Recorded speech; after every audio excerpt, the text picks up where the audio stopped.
Boa noite. Abordar a ufologia nem sempre é algo fácil. Misturando ciência, fé, religião, pesquisa e até desconfiança, algumas vezes o tema mexe com o imaginário do grande público. Um congresso sobre ufologia realizado em Porto Alegre trouxe novamente o debate sobre o assunto. Para falarmos com ainda mais detalhes sobre estas e outras informações, estamos frente a frente hoje com o professor, jornalista e editor da revista UFO, Ademar José Gevaerd. Boa noite e obrigado pela presença no programa. Boa noite, eu que agradeço a oportunidade. Muito bem. Também agradecemos aí a presença na bancada da professora colaboradora do Departamento de Astronomia do Instituto de Física da URGS e pesquisadora do CNPq, a doutora Miriam Pastorizi.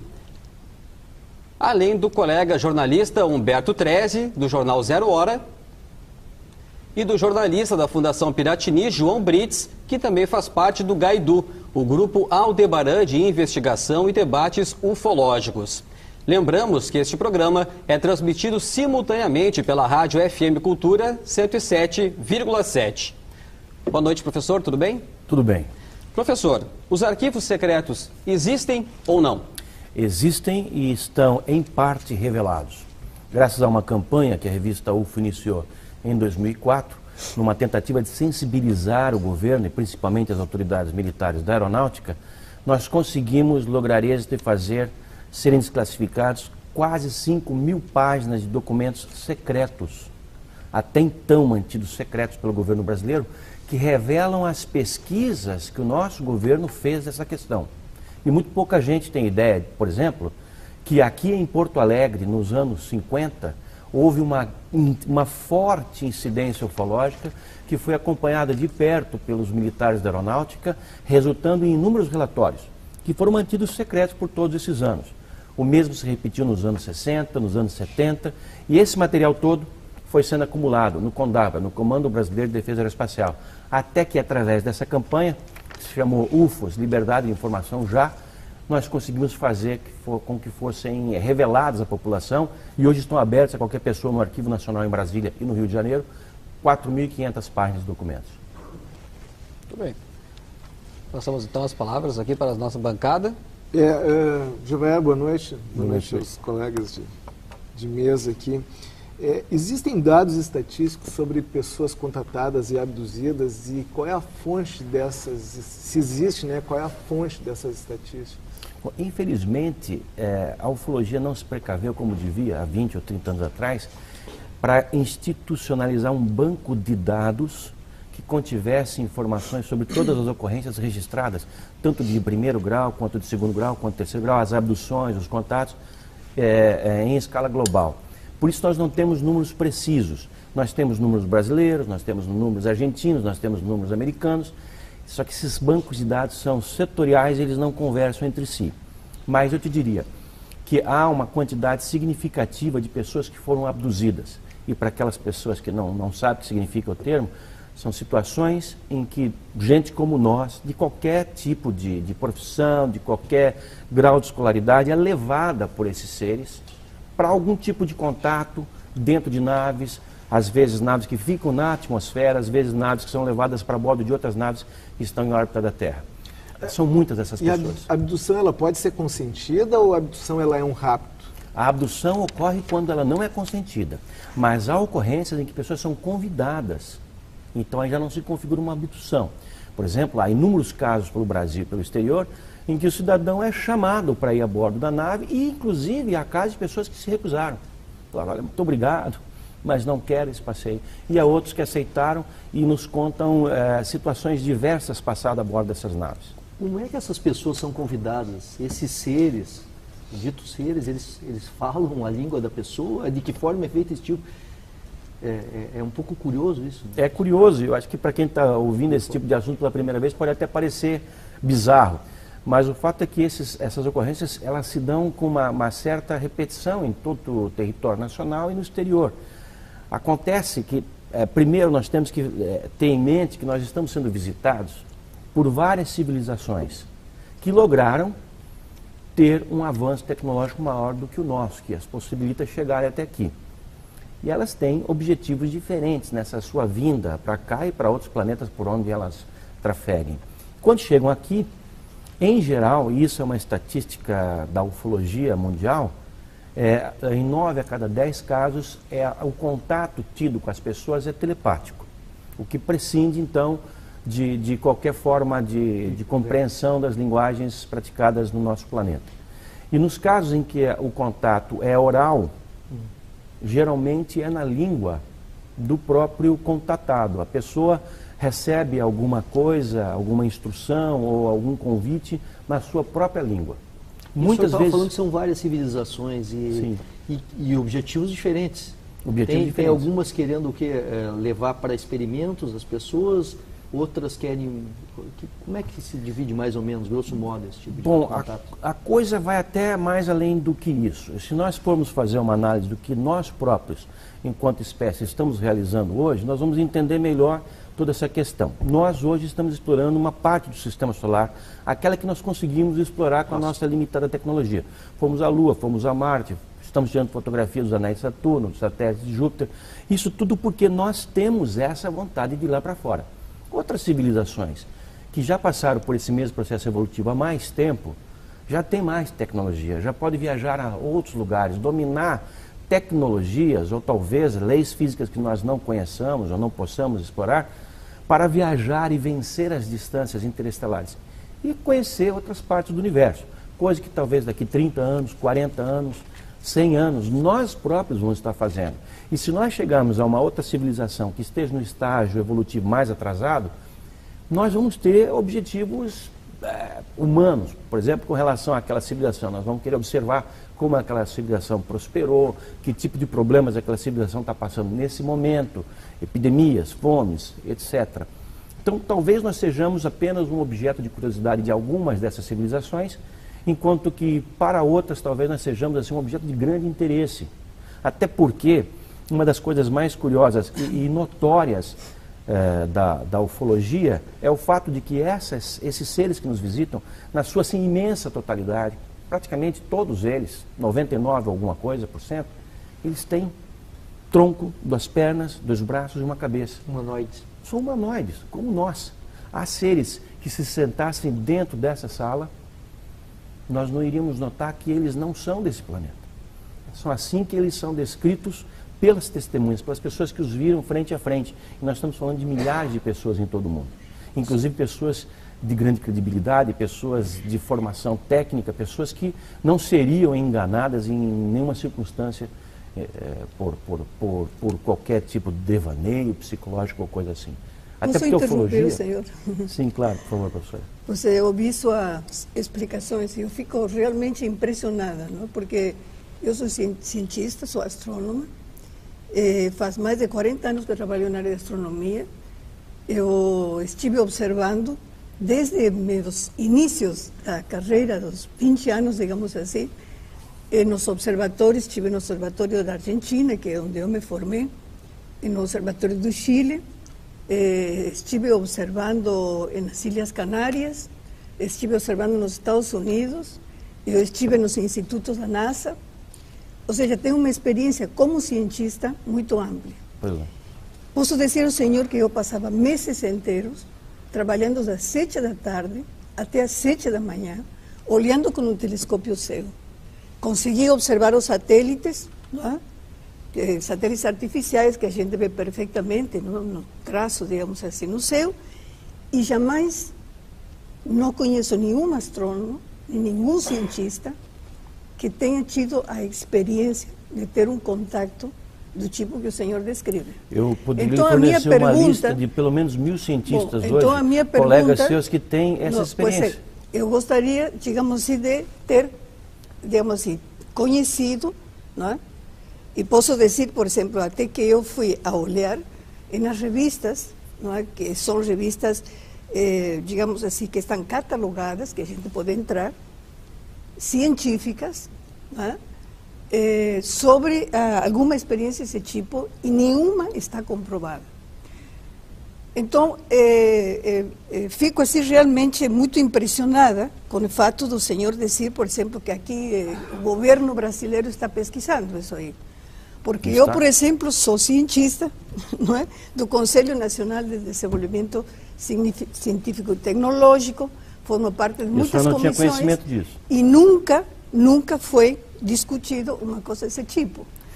Porque as pesquisas feitas pelo governo brasileiro, elas não foram realizadas por nenhuma instituição científica, elas foram realizadas pela Força Aérea Brasileira. Tá. Então, se a senhora for ao site, por exemplo, da Força Aérea Brasileira, ou se a senhora for aos arquivos nacionais em Brasília ou no Rio de Janeiro, a senhora vai encontrar 4.500 páginas, que, veja, isso é uma fração.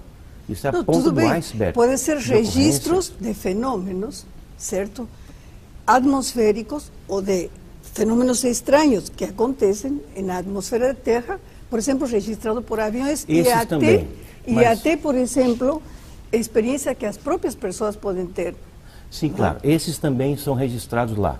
Mas há uma equipe de alto nível na Força Aérea Brasileira que, durante todas as fases dessa investigação, imediatamente descartava aquilo que podia ser explicado. Até porque a ufologia começa desse ponto. Aquilo que pode ser explicado, em 90 e alguma coisa por cento, pode ser explicado como os fenômenos da atmosfera. Isso é descartado. Tanto que essa equipe, assim como os próprios ufólogos, se utilizam dos conhecimentos da física atmosférica, da meteorologia e até da astronomia. Embora a astronomia seja a disciplina que menos sirva para nós. Porque esses fenômenos acontecem dentro da atmosfera e muitas vezes a baixa altitude. Um telescópio não ajuda em absolutamente nada. Mas voltando à pesquisa feita pela Força Aérea Brasileira, há registro de ocorrências investigadas oficialmente pelos nossos militares, e eu insisto nisso porque, em geral, são os ufólogos que fazem isso. São os ufólogos que recebem um contato de alguém que reside numa cidade do interior e vão até lá e pesquisam e fazem os croquis, etc. e tal. Quando a gente descobriu que a Força Aérea Brasileira fazia exatamente a mesma coisa, nós ficamos surpresos. Há registros de investigações feitas com o critério de perícias policiais, que é exatamente como nós fazemos as nossas investigações. Nosso trabalho é um trabalho de perícia, um trabalho policialesco em cima das ocorrências, para verificar como elas se deram, em que circunstâncias, se as pessoas poderiam ter confundido alguma coisa. E nós nos surpreendemos mais ainda, ao ver esses arquivos da aeronáutica, que eles se assemelham muito aos nossos, dos ufólogos civis, em que há ocorrências de discos voadores pousados, investigados e descritos pelos militares, inclusive com tripulantes do lado de fora. Isso foi registrado em abundância no interior de São Paulo, no interior de Minas, mas no interior de Santa Catarina. Mas registrado como?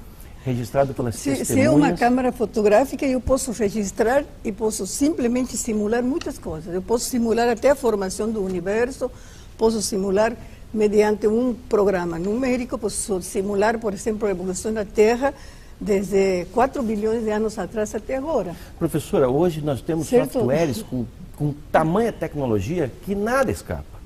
Nós recebemos na revista UFO, para você ter ideia, mais de 100 fotografias por mês. Eu sou honesto em dizer, 90% delas não são absolutamente nada. As 10%, aquelas 10 fotografias a cada 100 que sugerem algo diferente, passam por um trabalho criterioso, que é desenvolvido por engenheiros do INPE, por peritos policiais do estado do Paraná, que justamente excluem as possibilidades daquilo ser qualquer coisa o senhor acredita na teoria da evolução das espécies de Darwin? Sim, acredito. Parcialmente. Há alguns detalhes que eu discutiria sobre isso na frente. O senhor, por exemplo, tem uma ideia, por exemplo, do tempo que levou a desenvolver, por exemplo, desde animais que eram praticamente unicelulares até animais tão complexos como o ser humano, Bom, há correntes de cientistas que admitem que não houve tempo suficiente para que um ser humano tão complexo como nós somos, com 3 trilhões de neurônios, tivesse sido formado a partir da aceitação da teoria da evolução de Darwin. Eu não sei, eu não sou um cientista, eu sou um jornalista, pesquisador, fui professor de química, tenho formação científica e eu tenho uma visão do fenômeno UFO muito, muito rigorosa. Até porque, como formador de opinião, ufólogo, editor de uma revista, eu sou obrigado a ver todos os dados que me chegam com muita atenção mesmo. E eu sou franco, eu ouço todo tipo de histórias e eu separo as histórias daquilo que eu considero investigável, fato. Hoje, colegas seus, astrônomos de várias partes do mundo, admitem publicamente Stephen Hawking, Michio Kaku. Eu acho que nós vamos falar, por exemplo, de um Marcelo Gleiser, que não entende absolutamente nada do assunto, se dá ao capricho de falar, por exemplo, sobre abduções ou sobre os círculos ingleses, os agroglifos, detonando essa questão, aí realmente nós vamos encontrar muito ceticismo. Eu posso dizer, senhor, o seguinte, como cientista. Existe vida no universo, além da nossa existe. Claro. E possivelmente existem outras civilizações, eu também concordo. Claro. E possivelmente existem. Só que se o senhor pensa, por exemplo, não é? Quanto tempo a Voyager, que é a missão espacial que vai abandonar, certo, o sistema planetário, justamente parece que já até foi, né? Agora em junho. Em junho ela vai sair, entra no espaço interestelar. Bom, a Voyager, ela viajou com uma velocidade de 61.000 quilômetros por hora durante 34 anos para abandonar o sistema planetário, certo? Que distância ela percorreu? Ela percorreu aproximadamente umas 120 unidades astronômicas. Unidade astronômica é distância Terra-Sol. A senhora quer chegar, é claro, é evidente. Tá. É evidente que as distâncias interestelares não podem ser vencidas pelos métodos utilizados hoje pela tecnologia terrestre. Sabe, por exemplo, quanto tempo nós essa Voyager deveria viajar para chegar até a estrela mais próxima a nós? 80.000 anos. Sim. Com uma velocidade de 61.000 quilômetros por hora. Se fosse nesse sistema precário que é o que nós utilizamos hoje. Então o senhor fala de sistema precário. Tudo bem. Tá. Então a gente vai dizer, por exemplo, bom, agora nós vamos inventar uma nave para que o senhor diga civilizações que vêm de onde? De que região da galáxia? Nós ainda não temos. Nós não sabemos de onde eles vêm. Nós temos tem que ser indicações. Ao sistema planetário, né? São outros sistemas planetários. Mas, por exemplo, a senhora sabe melhor do que eu que nós estamos tão atrasados em astronomia que apenas de uns anos para cá nós descobrimos que existem planetas fora do sistema solar. Nós não sabíamos da existência dos exoplanetas. Nós só supunhamos. Hoje nós, pelo método de transição, sabemos matematicamente da existência de planetas. E temos confirmado aí por algumas dúzias de que eles têm, supostamente, superfície rochosa. Isso tudo para dizer que nós estamos ainda engatinhando em qualquer sistema científico que possamos considerar. Eu acho o seguinte, não? Eu acho o seguinte, não? É que a gente tem que ser humilde, certo? O ser humano tem que ter humildade. E de saber que, por exemplo, para nós chegar a este estágio que o senhor acha assim como muito precário, isso foram consumidas muitas horas de trabalho. Claro, muitas horas de trabalho. Não, evidente, claro. Olha só, não é muito tempo, avanços que nós fizemos, mas ainda assim avanços passos de formiga. Dos sumérios até agora, só passaram 6.000 anos. Interessante a senhora falar do Sumério. A senhora sabia que os sumérios, em todas as suas tábuas, registram a ocorrência de seres que vieram do céu, e está em toda a mitologia suméria, que já não é mais considerado como mito, que os Anunnaki, que significa literalmente aqueles que desceram do céu, conviveram com os sumérios. E histórias de outros povos que vieram dos céus, sempre em naves, em objetos resplandecentes, estão por todas as culturas planetárias. Eu queria pegar uma carona, Giovanna, nessa história, tu tocasse nos Anunnakis, a professora também está falando, e a gente vê assim, ó, a ufologia como uma paraciência, ela muitas vezes se mistura um pouco com a questão da espiritualidade, a ufologia esotérica, enfim, mística, holística, como queira chamar. Como é que funciona isso? Como é que se separa isso? E hoje a arqueufologia, que muitas vezes vai no passado buscar coisas que até então a gente não sabia responder, talvez ainda não tenha resposta, enfim, que a gente está engatinhando, buscando isso. Mas com a nossa tecnologia hoje a gente já consegue vislumbrar algumas respostas com escritos sagrados, enfim. Sim, perfeito, Brito. Primeiro é importante que as pessoas tenham noção, e eu acho que esse que é o problema que falta aos cientistas. Eles não entendem que o fenômeno está aí, negá-lo porque ele seria impossível de acontecer é tapar o céu com a peneira, o sol com a peneira. Porque o fenômeno está aí. O que deve se fazer é investigá-lo. Depoimentos? Vamos investigá-los. E o que se desconhece é que ufologia é ciência pura, do começo ao fim. Nós, por exemplo, quando temos uma ocorrência nos céus, nós nos utilizamos de conhecimentos da física atmosférica, da meteorologia. Se esse objeto pousa e deixa uma marca no chão, nós vamos precisar de recursos da biologia, da química, da geografia, da geologia, etc. e tal, para determinar o que pode ter acontecido ali. Então, em todas as fases da investigação ufológica, como no caso das fotografias, que nós analisamos com softwares, são softwares avançados, em todas as fases nós utilizamos ciência pura. Agora, o que temos percebido, e muita gente, bem antes dos ufólogos desta geração já perceberam há mais tempo, é que apenas a ciência é estéril para analisar um fenômeno de tamanha magnitude. Porque nós estamos lidando com algo que pode provocar uma reação absolutamente total em nossa civilização. Porque a partir do momento que a gente não se veja mais como a única, mas como uma de muitas civilizações pelo universo, e que essas civilizações já têm um grau de tecnologia tal que as permite se visitar e virem até a Terra eventualmente, e até onde elas estão indo não sabemos, isso muda completamente todos os pontos de referência da população planetária. A ciência terá que ser, em boa parte, reescrita, a história terrestre vai ser reescrita, e aí a gente chega na ufarqueologia, porque os registros da ação na Terra desses outros seres, da presença desses outros seres, da chegada deles, esses registros estão por todas as partes. Há desenhos em cavernas, há escritos em moedas de 600 anos, tapeçarias de 300 anos, livros sagrados como os hindus, que têm 4.000, 3.500 anos, a própria Bíblia, e todos os registros em que o homem manifestou a sua cultura, a sua tradição, contêm ocorrências de objetos voadores não identificadas, descritas, claro, cada uma delas à sua época. Por exemplo, nos tempos bíblicos não ia se falar que uma nave extraterrestre pousou em algum lugar, mas se fala de uma visão divina, se fala de um trono celestial. Carruagens de fogo. O ser que desce é um anjo, é um santo. Sempre há essa interpretação. E isso está perene em todas as culturas da Terra.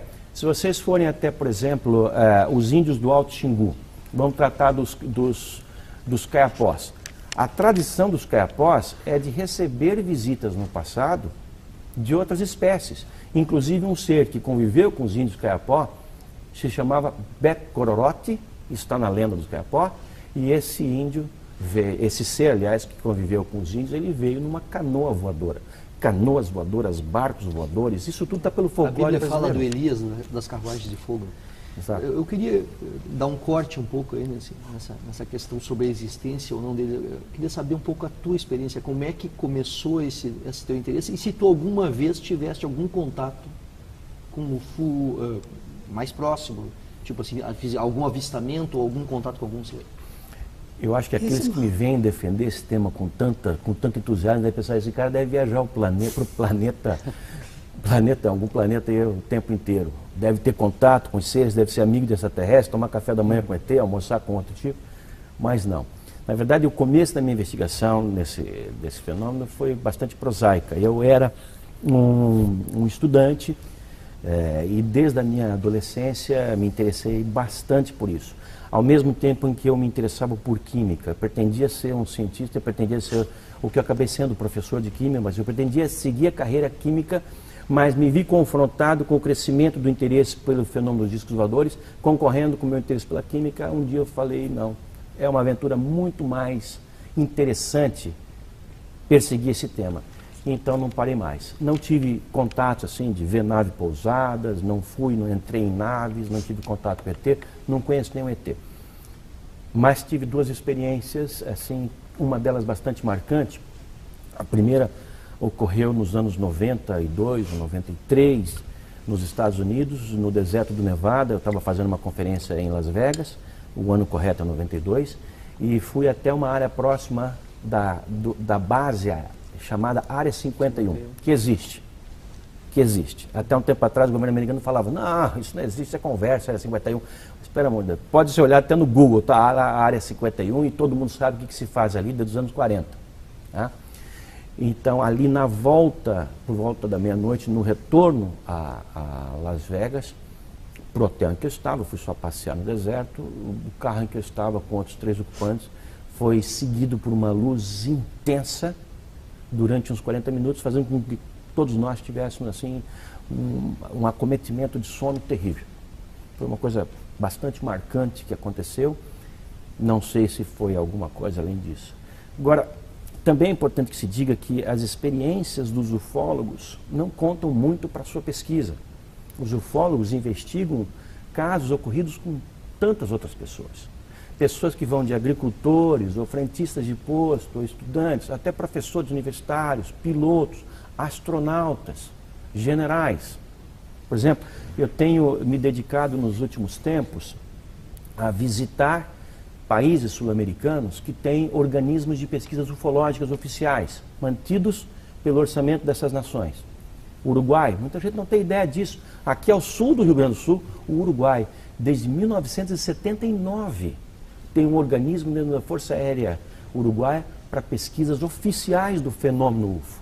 Ou seja, deve haver esse fenômeno, porque senão os caras não iam estar gastando dinheiro para investigá-lo.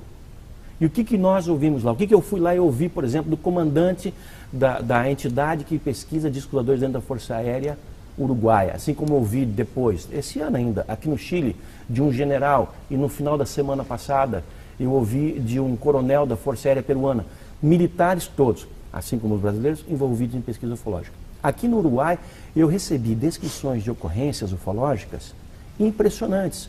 Casos em que, por exemplo, toda a defesa aérea do país foi tomada de assalto e esteve paralisada diante de objetos voadores não identificados que ficavam detidos sobre certas regiões do país, especialmente sobre Montevidéu. O mesmo se repetindo na travessia para Buenos Aires. Há casos, inclusive, de Boeings decolando do aeroporto de Ezeiza que tiveram que voltar porque no caminho se defrontaram com objetos voadores de grandes proporções. Grandes proporções. Isso foi investigado pela Força Aérea de ambos os países.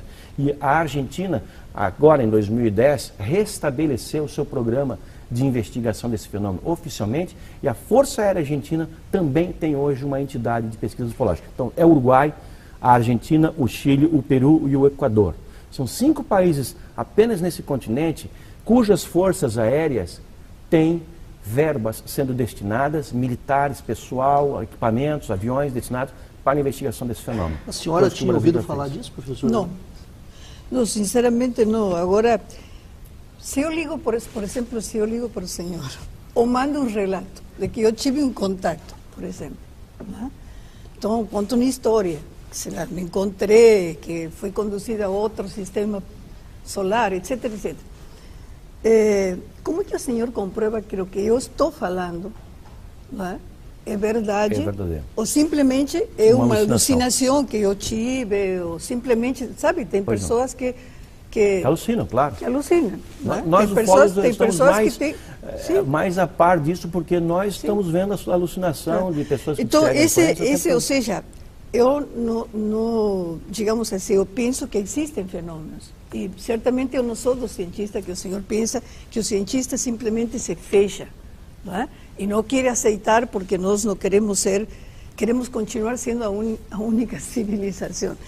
Não é isso, é que o cientista sempre, não é, para dizer que um fato realmente existe, precisa de alguma forma uma comprovação. Mas para obter essa informação, o cientista tem que sair a campo. Ele não pode esperar que no seu gabinete ele vá receber essas evidências. Aliás, até poderia. Eu tenho o maior prazer de mandar evidências para qualquer cientista que queira. Agora, eles têm que correr atrás disso também. Professor, só um instantinho, só vou pedir para a gente fazer um intervalinho. Pois não. Aqui no Frente a Frente. No retorno, o senhor já faz a resposta da pergunta, tudo bem? Então, o Frente a Frente faz o intervalo, a gente volta na sequência.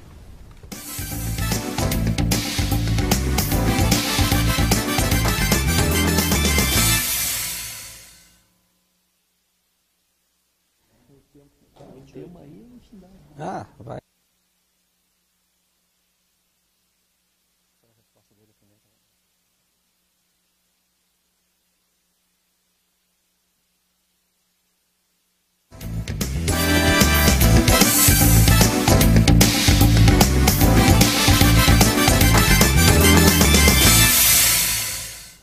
Frente a Frente dessa semana está de volta com o professor Gevaerd. Professor, então a resposta e a palavra é sua novamente. A gente teve ficou uma informação no primeiro bloco ainda.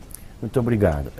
Eu queria só complementar, inclusive, aquela primeira pergunta que a senhora fez com relação aos seus colegas astrônomos. Um deles, chamado Joseph Allen Hynek, que era da Universidade Northwestern, em Chicago, que é conhecido hoje como uma espécie de papa da ufologia, porque foi o homem que cunhou os princípios científicos da investigação desse campo, nos anos 70, ele falou o seguinte, cientista que liderou uma comissão de cientistas para investigar o fenômeno conhecida como Comissão Stanford, nos Estados Unidos. Ele falou que um dia a ciência vai ter que reconhecer o débito que ela tem com os ufólogos, porque são os ufólogos que estão fazendo aquele papel de investigar esses fenômenos que simplesmente não atraem a atenção dos cientistas. Eu vou dar um exemplo para a senhora, para todos vocês. Eu residi durante muito tempo em Campo Grande, no Mato Grosso do Sul, e lá existe o estádio municipal, Morenão, tá? E no ano de 82, inclusive por essa razão eu me mudei para lá, havia um jogo pelo campeonato nacional. Esse jogo era entre um time local e um time, o Vasco, do Rio de Janeiro. E um objeto voador de grandes proporções praticamente parou sobre o estádio, de tal forma que quem estava nas arquibancadas superiores podia vê-lo de frente, por alguns segundos. O jogo foi paralisado, na metade do primeiro tempo, depois continuou. Esse mesmo objeto foi visto em vários outros bairros da cidade e em muitas outras cidades. O espantoso é que havia 23.500 pessoas no jogo. Todas viram. Um objeto que se deteve em 1982, ali em cima do estádio. O detalhe é que o estádio pertence à Universidade Federal de Mato Grosso do Sul. Vamos dizer assim, é a residência da ciência naquele estado. Sabe quantos professores daquela universidade, quantos alunos, quantos investigadores, quantos funcionários se interessaram em pesquisar isso? Zero. Foi preciso que um cara saísse do Paraná, eu, de Maringá, para ir a Campo Grande para investigar essa ocorrência e fazer entrevista com as pessoas para ver o que estava se passando. É o equivalente a haver uma epidemia de uma doença nova ocorrida num bairro limítrofe da cidade e ninguém do departamento de biologia ou de medicina daquela instituição se interessar em pesquisar, como ninguém no departamento de física daquela universidade se interessou em pesquisar aquele fenômeno. Então, essa é, infelizmente, a atitude que tomam os cientistas. Eu posso lhe garantir que se esse fato se repetir em cima do campus de uma universidade do Rio Grande do Sul, com muito poucas exceções, se é que alguma, vai haver interesse científico, porque as informações estão aí, abundam. Vamos dizer, talvez as informações dos ufólogos não tenham credibilidade por alguma razão, embora tenham muita, porque entre os ufólogos há pessoas de formação técnica e muito rigorosas. Mas vamos dizer que ainda assim que eles não tenham condição de serem analisados. E esses documentos que são cunhados pelas Forças Armadas de todo o mundo, e os documentos que foram construídos a partir da investigação que foi feita, por exemplo, pelo governo britânico, pelo governo francês, que resultou no dossiê Cometa, um dossiê em que se diz não apenas, como conclusão, estamos sendo visitados por outras espécies cósmicas, como também nós devemos estar preparados para o que isso deve representar. Então, esses documentos, esse material de pesquisa está à disposição. Professor, o que os cientistas têm que fazer é ir até lá e pesquisar. Mas em 82, agora, se quiser, a gente também leva até eles, mas que faça alguma coisa. Em 82, ninguém conseguiu registrar isso no estádio? O jogo estava sendo transmitido em rede nacional na ocasião, porque era final de campeonato nacional, só que naquela época as câmeras tinham, sei lá, 200 quilos, ninguém conseguiu fazer. E, inclusive, câmeras fotográficas não eram tão difundidas naquela época, hoje são.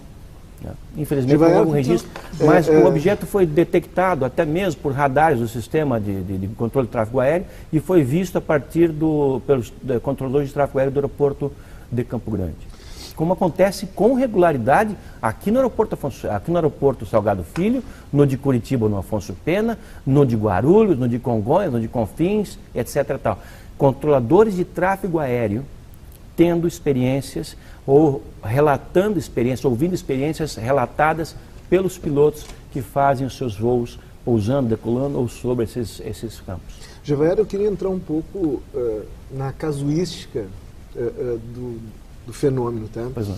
Um dos casos que, enfim, mais me chama a atenção ocorreu na década de 70, a Operação Prato, e eu até queria que tu falasse um pouco sobre isso, porque isso aí envolve tanto o problema de atendimentos médicos coletivos na cidade, foi em Colares, no no Pará, né, no estado do Pará, e também envolve toda uma equipe de militares da aeronáutica que foi lá pesquisar, e esses arquivos ficaram, eu imagino que por muitos anos fechados, hoje vieram, uma parte veio à tona, não sei, queria que tu falasse um pouco sobre isso. Excelente pergunta.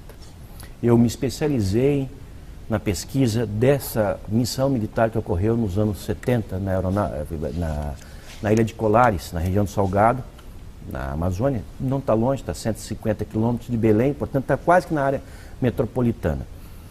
E esse foi um fato que nunca se repetiu em lugar algum do mundo que nós temos conhecimento. Durante os anos 74, 75, 76, agravando-se em 77, as pessoas estavam vendo, se aproximavam, dava para perceber o formato desse objeto, que era como cilindros, como uma lata de cerveja, por exemplo, ampliada com vidros ao redor, pessoas dentro, e raios de luz eram emitidos desses objetos na direção das testemunhas, que as atingiam da região dos seus braços para cima. 75% dos casos com mulheres, 25% com homens, e animais também foram atacados. Foram milhares de pessoas atacadas por esse fenômeno, sendo que pelo menos 4 óbitos foram registrados. Chegou um ponto que a situação estava tão alarmante que a população da ilha, que era de 10 mil habitantes, já tinha ido embora.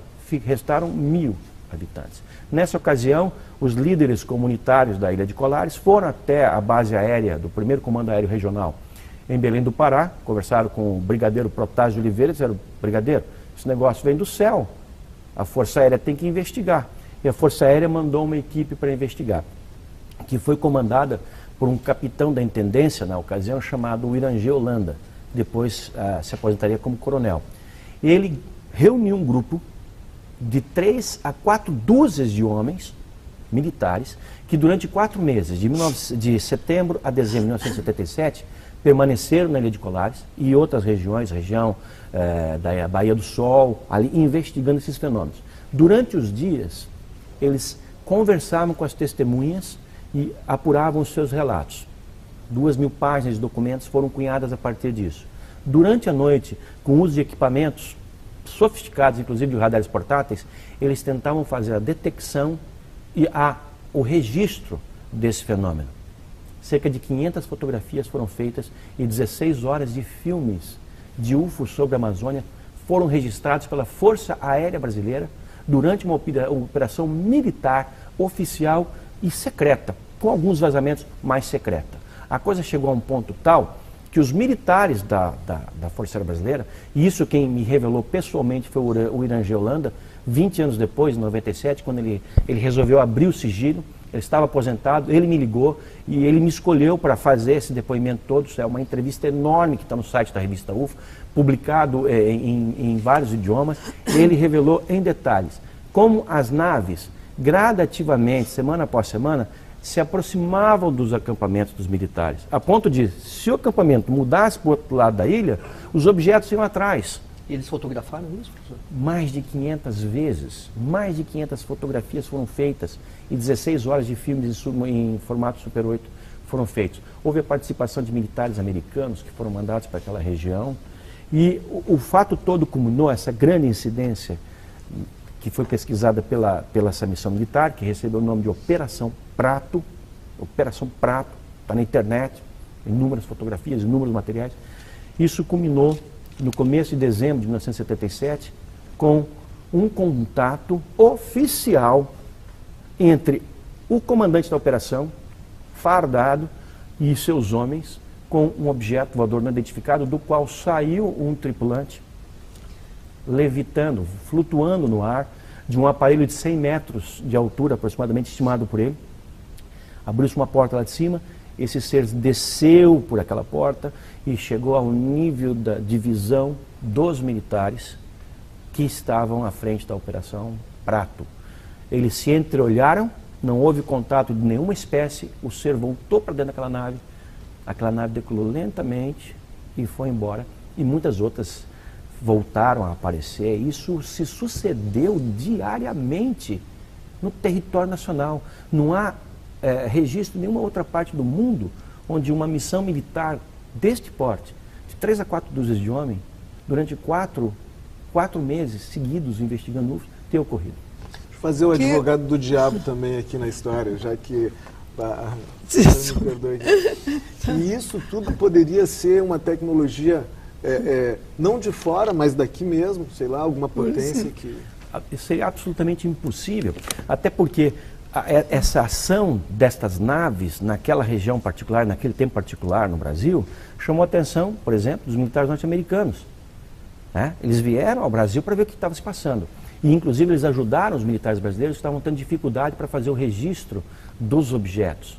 Havia um objeto pequeno que o comandante da operação, o Irã de Holanda, chamava de modelo esportivo, que parecia ser com um carmanguia. Ele se aproximava mais dos acampamentos.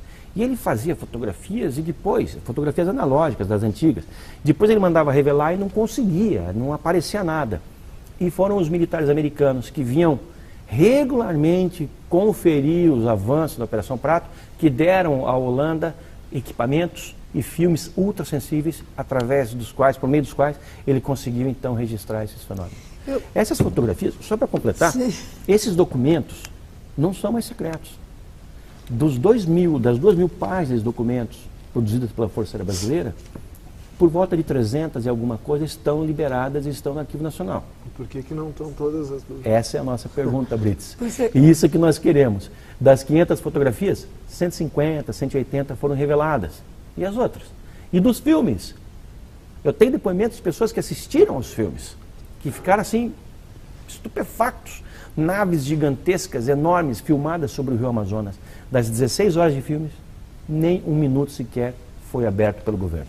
Isso é uma pergunta, assim, uma curiosidade, não é? Claro. Porque a ciência, digamos, na minha área, não, na astrofísica, e que tem a ver com o universo, a gente sempre é consultado, sabe? Quando aparece, por exemplo, um fenômeno assim, que é desconhecido, às vezes quando as pessoas ligam perguntando o que aconteceu, vimos uma luz, etc, etc. E até, digamos, certamente a Força Aérea e todas as consultas, e a gente nunca foi consultado sobre isso.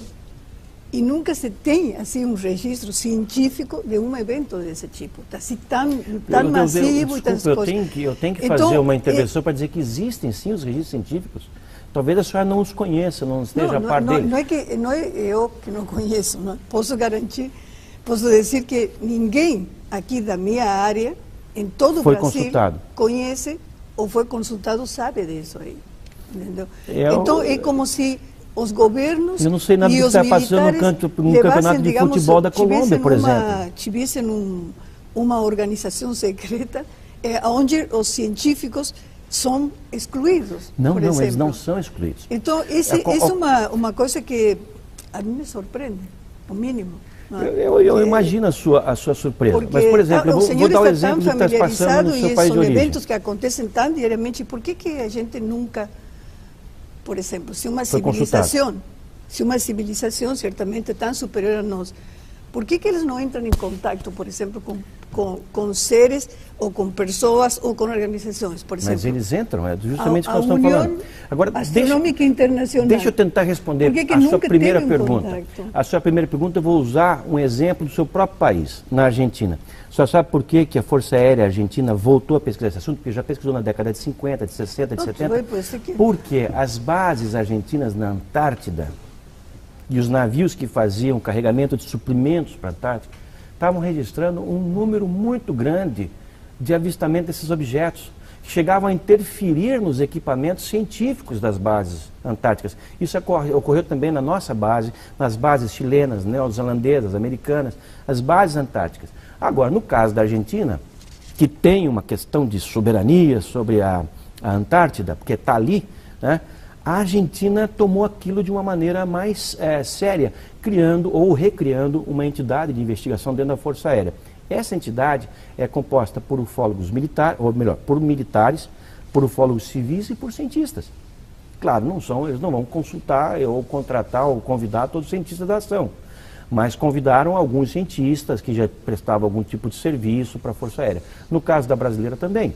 No caso da brasileira, os nossos militares se utilizaram amplamente de serviços das instituições científicas que estavam à disposição na época.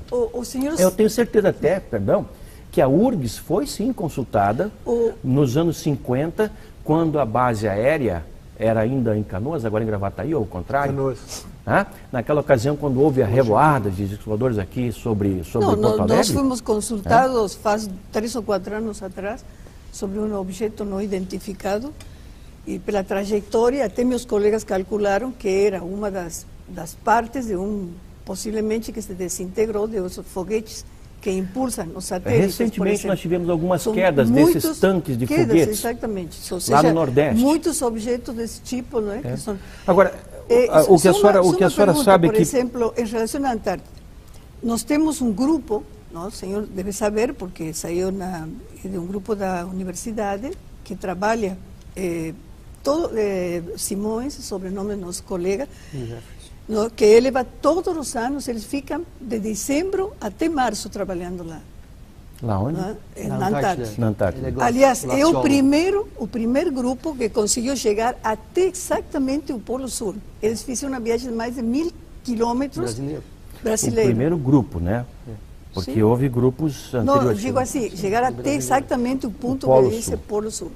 Não? E eles foram com transporte. Quando foi isso, professora? Agora, final do ano. Agora, fim do ano. Mas como? O professor Rubens Junqueira Vilela, PhD e professor da Universidade de São Paulo, esteve no ponto zero da Terra e, inclusive lá, enquanto trabalhava na base brasileira da Antártida, ele teve avistamento com outros membros daquela missão, até agora, digamos, sobre as bases antárticas. O grupo, digamos, esse que trabalha da URGS, que é muito conhecido, eles jamais mencionaram eventos desse tipo. E se conheço também cientistas argentinos, conheço também cientistas argentinos que estão lá na Antártida que também nunca mencionaram. E o que nós vamos fazer? Eu tenho pessoas que falam que sim e eu tenho pessoas que não falam nada. O que nós podemos fazer? Que as civilizações então evitam o contato.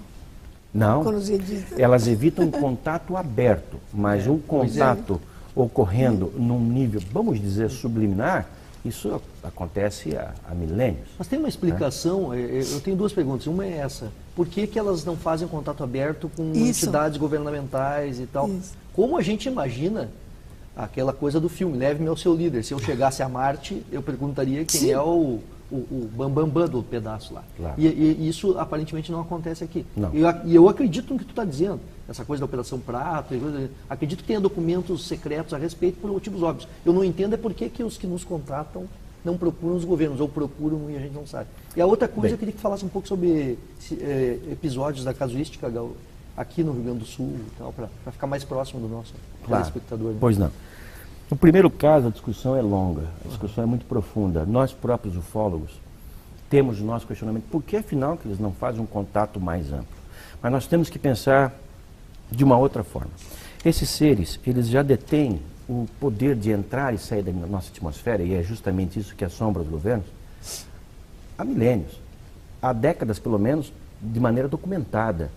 Registros de radar, etc. e tal, que demonstram que eles têm uma grande familiaridade com a nossa espécie. Vêm aqui quando querem, fazem o que querem. São muito semelhantes a nós. Uma indicação de que é muito provável que nós e eles tenhamos um parentesco de alguma espécie, um parentesco comum. E, aparentemente, esses seres não demonstram ainda ter nenhum interesse em se fazer mostrar, em se fazer conhecido de maneira ampla. Eles sabem que são conhecidos e os governos os conhecem também. Os governos fazem admissões regularmente a respeito disso. Vários governantes. Por exemplo, Jimmy Carter, Ronald Reagan, são homens que durante os seus mandatos falaram muito a respeito desse assunto. Está se pressionando agora Barack Obama para que ele abra os arquivos secretos do governo americano. Aí sim a coisa vai ser séria. São arquivos assim, imensamente mais contundentes do que os arquivos dos outros governos, porque os Estados Unidos é um país extremamente militarizado. E um dos grandes problemas que os Estados Unidos enfrentaram, e ainda enfrentam, é que a partir do momento do desenvolvimento da bomba atômica, nos anos 40, depois do Projeto Manhattan, é que os UFOs começaram a aparecer de uma maneira mais intensa. E foram registrados, a partir de então, sempre em que havia...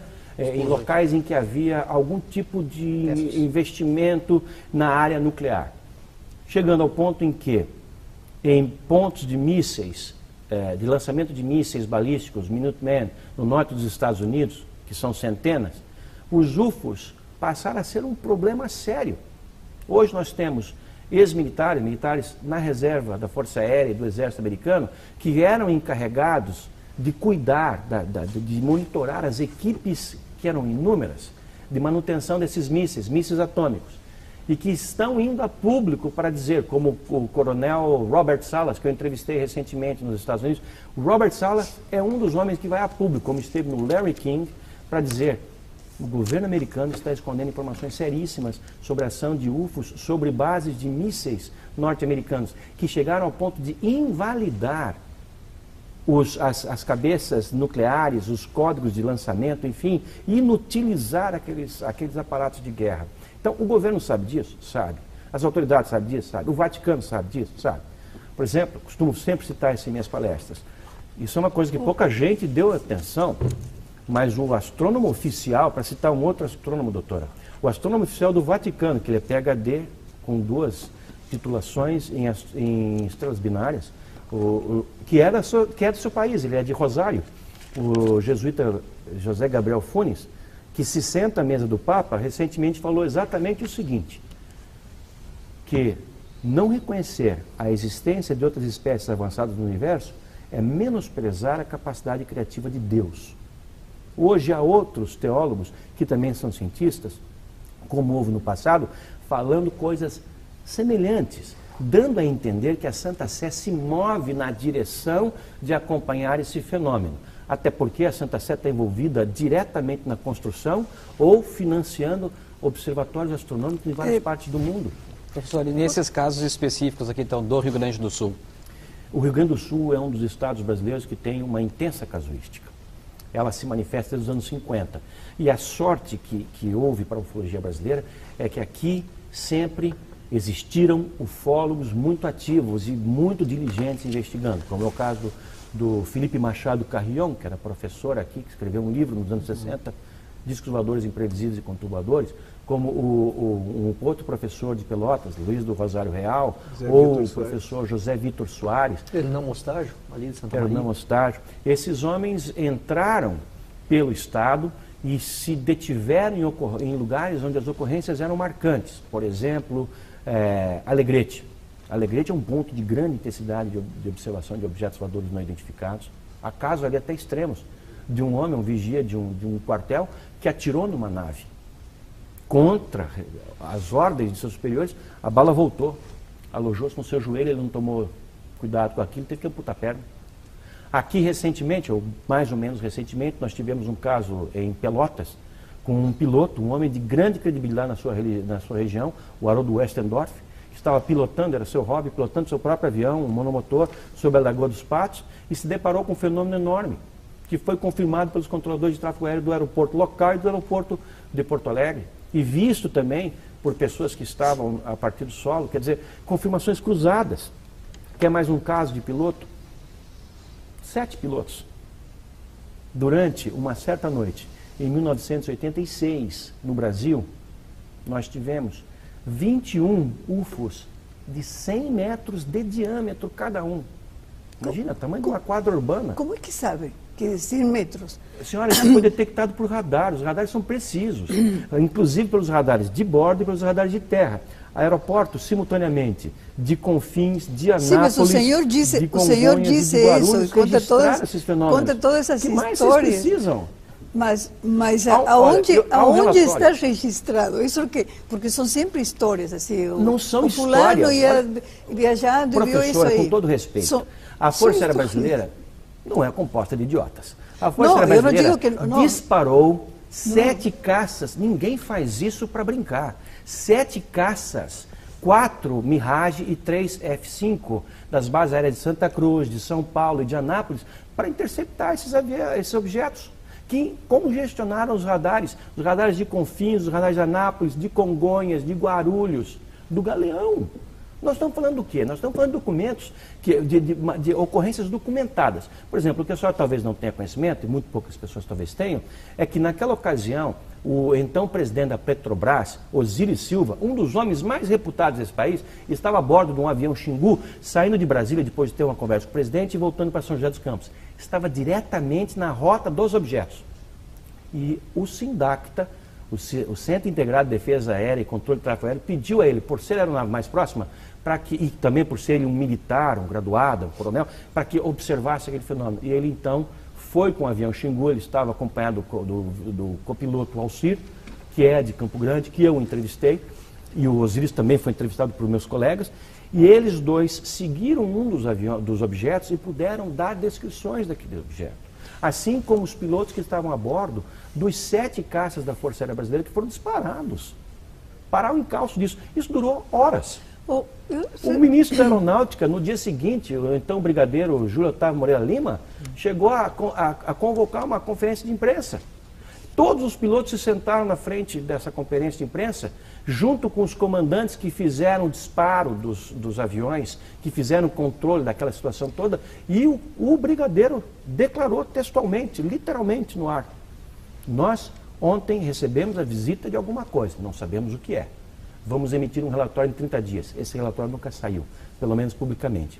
Agora, no ano 2007, entre os documentos liberados pela Força Aérea Brasileira, estava lá o relatório de 9 páginas, produzido por um brigadeiro para os seus superiores do Condabra, em que se diz, na conclusão final, no item 3, e esse documento está disponível, posso oferecer a qualquer um de vocês, está no site da revista UFO, se diz que os objetos, os 21 objetos, de 100 metros de diâmetro quadrado, determinados por radar, demonstraram ser de natureza sólida e estar sob controle e inteligente pela sua capacidade de voar informação. O que mais nós queremos? O que mais nós podemos esperar? Só uma pergunta, eu gostaria de fazer ao senhor. Professora, vou ter que lhe pedir, porque a gente está com um finalzinho do programa já que o assunto é bem só uma pergunta. O senhor mencionou de que possivelmente quienes digamos assim, tripulam, não é? Aqueles que estão, essas naves, eles seriam seres muito parecidos conosco, certo? Sim. Ou seja, organismos vivos. Então, a que velocidade, não é? Eles deveriam se transportar, porque certamente eles não estão dentro do sistema solar, fora do sistema solar, para visitar-nos assim tão diariamente, assim, tão frequentemente, regularmente, como o senhor menciona. Eles deveriam praticamente, não é, se transportar com velocidades quase velocidades próximas à luz. Talvez muito acima dele. Tá? E acima dele, exatamente. Ou seja, mas, cientificamente, a gente sabe que qualquer organismo vivo, ou, por exemplo, qualquer elemento sólido, como poderia ser aquele de uma nave, não consegue sobreviver sem transformações drásticas, moviendo-se a essa velocidade. E isso está comprovado cientificamente em laboratórios que isso acontece. Então, como é possível, entendeu, que acreditar na existência desse tipo não acreditar, professor, de organismos? Saber, conhecer as informações. Não, mas é o seguinte, eu pergunto, bom, então com que velocidade eles se transportam? Que material compõe a nave? Esses são as grandes respostas que todos nós buscamos. Eu convido a senhora, os seus colegas da URGS a tentarem buscar essa resposta também. Mas como nós vamos a buscar se a gente jamais consegue ter contato com esses seres? Mas com o telescópio a senhora jamais vai conseguir. Não, nem com o telescópio. Olha, eu já andei... 5 segundinhos, professor, por favor, só para responder essa última pergunta com relação à questão da velocidade mesmo, por favor. Nós não temos como determinar isso. E se nós formos levar em consideração as teorias, que são só teorias, é verdade, só teorias, de que nada viaja acima da velocidade da luz, nós vamos ter então que chamar os extraterrestres que pousarem aqui da próxima vez, que abordarem, por exemplo, esses jatos da Força Aérea Brasileira, o Aurora Estelar, e falar: caras, vocês não podem existir, voltem para o planeta de vocês, a velocidade que vocês quiserem, vocês não podem existir porque a ciência está dizendo que nada viaja acima da velocidade da luz. Será isso? Não pode ser. Eles estão aqui, eles existem. Então há um paradigma sendo quebrado. Como é que nós vamos entender esse paradigma? A ciência tem urgentemente que entrar nessa discussão, mas não entrar com ceticismo, mas entrar para valer, para investigar, para tentar descobrir e, quem sabe, encontrar respostas que podem até favorecer o desenvolvimento dessas próprias disciplinas. Professor, muito obrigado pela sua participação aqui com a gente no Frente a Frente. Muito obrigado. Muito bem, o Frente a Frente dessa semana termina aqui. Lembramos que o programa é reprisado no próximo domingo, às 21 horas. Agradecemos então a presença aqui dos nossos convidados. Uma boa noite e até uma próxima. Tchau!